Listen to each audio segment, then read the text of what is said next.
ఇటీవల కురిసిన భారీ వర్షాలు వరదలతో నాగార్జున సాగర్ ఎడమ కాల్వ ఏదైతే గండి పడినటువంటి ప్రదేశాన్ని మంత్రి ఉత్తమ్ కుమార్ రెడ్డి మరొకసారి అధికారులు రైతులతో కలిసి పరిశీలించడం జరిగింది. యుద్ధ ప్రాతిపదికన పనులు మాత్రం కొనసాగుతున్నాయి. మరొక వారం రోజులుగా పూర్తిగా పనులు మొత్తం ఇప్పటికే, ఎందుకంటే రైతులకు ఏంటంటే ఎడమ కాలువ ప్రధానటువంటి కాలువ ఇప్పటికే నీరు కూడా నిలిచిపోయింది కాబట్టి త్వరగతిన పూర్తి చేయాలని, అదేవిధంగా వరద ప్రభావిత ప్రాంతాల్లో కూడా మొత్తం ఇప్పటికే ఒక అంచనా కూడా వేయడం జరిగింది. వారికి నష్టపరిహారం విషయంలో కూడా ఇప్పటికే కలెక్టర్ అధికారులతో కూడా మాట్లాడడం జరిగింది. మనతో మాట్లాడడానికి మంత్రి ఉత్తమ్ కుమార్ రెడ్డి గారు ఉన్నారు. సార్ చెప్పండి, మొత్తం ఏదైతే ఎడమ కాలువ ప్రధాన కాలువ అని చెప్పవచ్చు, గతంలో ఎప్పుడు కూడా జరగలే విధంగా గండిపడి పనులు శరవేగంగా కొనసాగుతున్నాయి, ఎప్పటి వరకు పూర్తయ్యావు?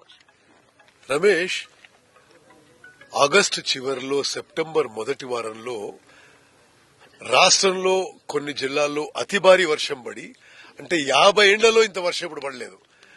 ఒక ఫ్లడ్ లైక్ సిచ్యువేషన్ వచ్చి మరి రాష్ట్ర వ్యాప్తంగా 773 చోట్ల కాలువల గండ్లు గాని, చెరువులు తెగిపోవడం గాని, అదేవిధంగా కొంత పంప్ హౌజ్లు మునగడం గాని జరిగింది.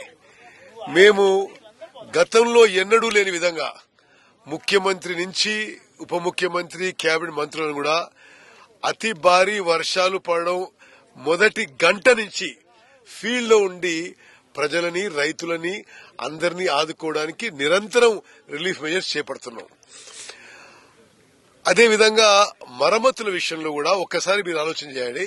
ఈ కాలువ ఇప్పుడు సెప్టెంబర్ 4, 5, 6 వరకు కూడా రాష్ట్రంలో భారీ వర్షాలు వస్తున్నాయి. ఈ కాలువలో నీళ్లు కూడా వస్తున్నాయి.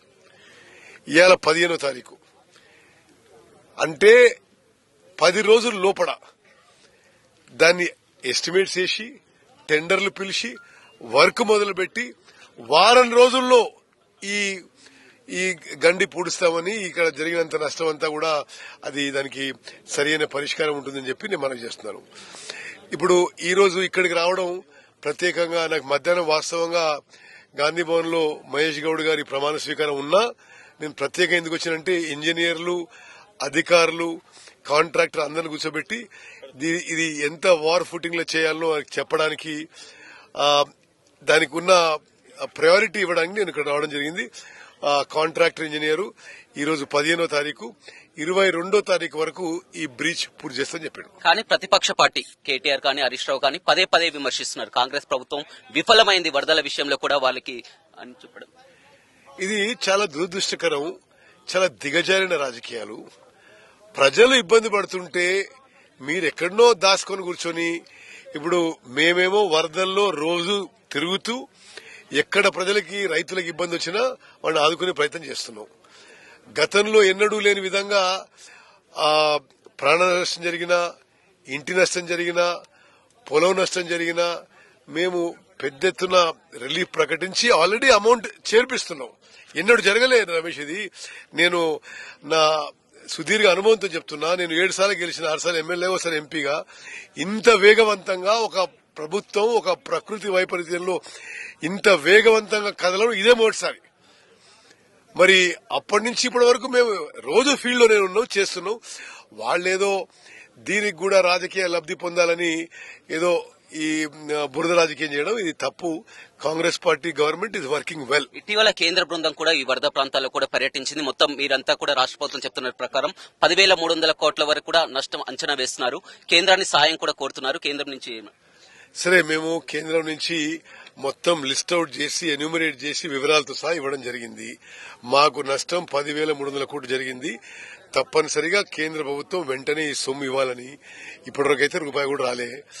మరి వాళ్ళు ఇస్తారని ఆశిస్తున్నాం. కానీ వాళ్ళు ఇచ్చినా ఇవ్వకున్నా మేము వరదల వల్ల నష్టపోయిన ఇటువంటి కాలువలకి మరమ్మతులు రాష్ట్ర ప్రభుత్వం, రాష్ట్ర ఖజానా నుంచే ఖర్చు పెట్టి ముందుకు పోతున్న విషయం మీరే గమనిస్తున్నారు. ఇరిగేషన్ మంత్రిగా చెప్పండి సార్, పదే పదే చెప్తున్నారు కాళేశ్వరం ప్రాజెక్టు 1,00,000 కోట్లు పెట్టి 1,00,000 ఎకరాలకు కూడా నీరు అందించలేకపోతున్నాం. మేము ప్రతి సంవత్సరం కూడా 5-6 లక్షల వరకు కూడా పూర్తిగా నీరు అందిస్తాం, ఈ 5 ఏళ్లలో కూడా అని, సంవత్సరానికి 5-6 లక్షల వరకు కూడా అని చెప్తున్నారు. అది సాధ్యమయ్యేదని?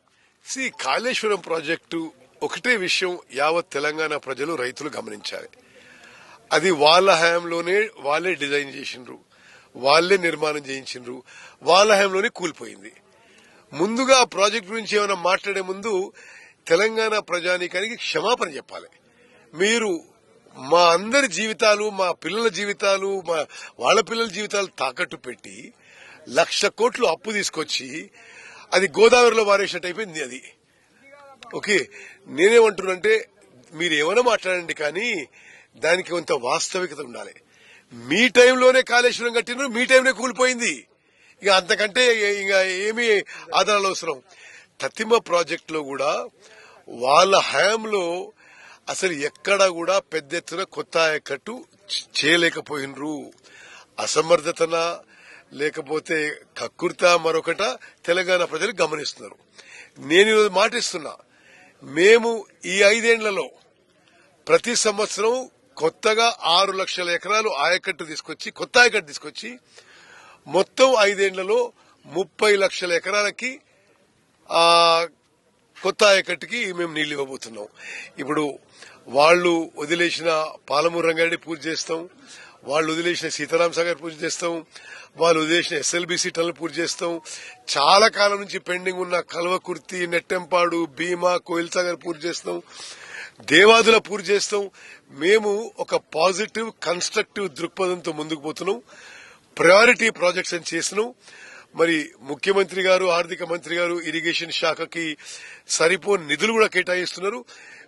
ఈ 5 ఏళ్లలో ఇరిగేషన్ శాఖలో కొత్త ఆయకట్టు సృష్టించడంలో మా ప్రభుత్వం, కాంగ్రెస్ ప్రభుత్వం ఒక విప్లవాత్మక మార్పు రాబోతుందని చెప్పి మనం చేస్తాం. సార్, చివరిగా చెప్పండి, ఏంది మొదట్లో చూసినట్లయితే కాళేశ్వరంలో విచారణ కానీ, విద్యుత్ కొనుగోలు విషయంలో కానీ విచారణ వేగవంతం జరిగింది. ఇప్పుడు కాస్త మందకొడిగా కొనసాగుతుంది. ఎంతవరకు వచ్చింది సార్ కాళేశ్వరం? చూడండి, ఆ ఎంక్వైరీలు మేము సుప్రీంకోర్టు రిటైర్డ్ జడ్జిలకు ఇచ్చినాము. మరి వాళ్ళు చేస్తున్న ఎంక్వైరీ వాళ్ళు ఏ స్పీడ్ లో చేస్తారో మరి వాళ్ళు మేము ఆ విధంగా మేము చెప్పలేము. అయితే ఇప్పుడు ఈ ఇరిగేషన్ ఎంక్వైరీ మాజీ సుప్రీంకోర్టు జడ్జి ఘోష్ గారు చేస్తున్నారు. మరి వాళ్ళు ఎప్పుడు ఇస్తారో నివేదిక నాకు ఎగ్జాక్ట్ గా ఐడియా లేదు. తప్పనిసరిగా వారి నివేదిక వచ్చినప్పుడు నిజాలు బయటపడతాయని చెప్పి మేము భావిస్తున్నాం. రైట్. పూర్తిగా హుజూర్ నగర్, కోదాడ రైతులకు, ఇల్లు కోల్పోయిన వారికి అందరూ కూడా భరోసా ఇస్తున్నారు. సరే, హుజూర్ నగర్, కోదాడ్ రైతులకి, ప్రజలకి ఒకటే, మీ ఉత్తమన్న సంగతి మీకు తెలుసు. రాత్రింబగలు 24 గంటలు 365 రోజులు ఇదే మా జీవితం. మీరే మా కుటుంబ సభ్యులు, మాకు వేరే కుటుంబ సభ్యులు లేరు. మీకు ఎప్పుడు ఏ ఆపద వచ్చినా మీ ఉత్తమన్న, పద్మావతి గారు మీ ఎంబడి ఉంటారు. మీ కుటుంబ సభ్యులు మీరు, మేము మిమ్మల్నే మా కుటుంబ సభ్యులుగా భావిస్తున్నాం. ఏ ఆపద వచ్చినా ఎంబడి ఉంటాం. మీకు మీ కష్ట సుఖాల్లో పాలు పంచుకునే వాళ్ళు 24 గంటలు అందుబాటులో ఉండవు. అదేవిధంగా నిరుద్యోగుల కోసం కోదాడలో 10 కోట్ల రూపాయలతో కూడా స్కిల్ డెవలప్మెంట్ కూడా ప్రారంభించారు. ఇది ఈ నిరుద్యోగ సమస్య నిర్మూలించడానికి మన నిరుద్యోగ యువతకి కొన్ని స్కిల్స్ లో, ఎలక్ట్రీషియన్ గాని, ప్లంబర్ అని గాని, మెకానిక్ అని గాని, ఇతర విషయాల్లో నైపుణ్యం ఇచ్చి వాళ్ళకు ఉద్యోగాలు ఇప్పించాలనే ఉద్దేశంతో నేను ముఖ్యమంత్రి గారి సహకారంతో ఆ నేషనల్ ఎన్ఏసీ నుంచి, నేషనల్ అకాడమీ ఆఫ్ కన్స్ట్రక్షన్ నుంచి కోదాడికి 10 కోట్ల రూపాయలతో స్కిల్ డెవలప్మెంట్ సెంటర్ మంజూరు చేయించడం జరిగింది. ఈ 10 కోట్ల స్కిల్ డెవలప్మెంట్ సెంటర్ మన యువతీ యువకులకి వాళ్లకు ఉద్యోగాలు రావడానికి, ఏదో ఒక వృత్తిలో నైపుణ్యం రావాలని చెప్పి అది ట్రైనింగ్ కోసం పెట్టడం జరుగుతుంది. ఈ విధంగా ఇక్కడే కాదు, హుజూర్నగర్ కోవాడే కాదు, రాష్ట్ర వ్యాప్తంగా నిరుద్యోగ సమస్య మా ప్రభుత్వానికి హైయెస్ట్ ప్రయారిటీ. తప్పనిసరిగా మన పిల్లలందరికీ ఉద్యోగాలు వచ్చే విధంగా ఆ దిశగా మేము ప్రయాణం చేస్తున్నాం. రైట్. చూడొచ్చు, మంత్రి ఉత్తమ్ కుమార్ రెడ్డి రైతులతో కూడా కలిసి చర్చించడం జరుగుతుంది. మొత్తం నష్టపోయిన రైతులందరినీ కూడా ఆదుకుంటామని చెప్తున్నారు. ఏదైతే మనం చూస్తున్నాం, ఎడమ కాల్వ గండిపడినటువంటి ప్రదేశాన్ని చూస్తున్నాం. ఏదైతే పనులు మాత్రం నిరంతరంగా కొనసాగుతున్నాయి, డే అండ్ నైట్ కూడా పనులు కొనసాగుతున్నటువంటి పరిస్థితి కనిపిస్తుంది. మొత్తం నీటిని ఇప్పటికే ఎడమ కాల్వ పరిధిలో కూడా నీటిని నిలిపివేసి కూడా పనులు కొనసాగుతున్నటువంటి పరిస్థితి కనిపించిందని చెప్పవచ్చు. త్వరగతిన పూర్తి చేసేందుకు ఒక ఎడమ కాల్వ పరిధిలో మేజర్ అని చెప్పవచ్చు. అదేవిధంగా రాష్ట్రంలో పడినటువంటి మొత్తం చెరువులు, తెగినటువంటి కుంటలన్నీ కూడా ఎక్కడికక్కడ కూడా మరమ్మతులు కొనసాగుతున్నాయని చెప్తున్నారు. అదేవిధంగా పూర్తిగా బీఆర్ఎస్ చేస్తున్నది అవాస్తవం. వరదల్లో మేము మొదటగా కూడా స్పందించిన రైతులకు రైతులకు అదేవిధంగా ఎవరికి నష్టపోకుండా కూడా ఇప్పటికే కేంద్రానికి కూడా అంచనా కూడా వేయడం జరిగింది. కేంద్రం నుంచి సాయాన్ని కూడా కోరుతున్నట్లు కూడా మంత్రి ఉత్తమ్ కుమార్ రెడ్డి చెప్తున్నారు. మనం చూడొచ్చు మొత్తం కూడా నిరంతరంగా ఎప్పుడైతే ఆ రోజు గండి పడినటువంటి ప్రదేశాన్ని వెంటనే చూడడం జరిగింది. మళ్ళీ మరొకసారి వచ్చి కూడా ఇక్కడ పూర్తిగా వందలాది ఎకరాలు కూడా మొత్తం ఈ కాలువ గండి పడడంతో కూడా వందలాది ఎకరాలు కూడా నష్టపోయినటువంటి రైతులను అన్ని విధాలా ఆదుకుంటామని చెప్పడం జరిగింది. అదే విధంగా ఇళ్లలో పూర్తిగా కొంతమంది ఇళ్లు కూడా డ్యామేజ్ అయ్యే వారికి కూడా నష్టపరిహారం అందిస్తాము. ఇప్పటికే కేంద్ర బృందం కూడా ఇక్కడికి వచ్చి కూడా అన్ని పరిశీలించింది. అసలైన తొలి వెలుగు. ఫాలో వాట్సాప్ @తొలి వెలుగు official.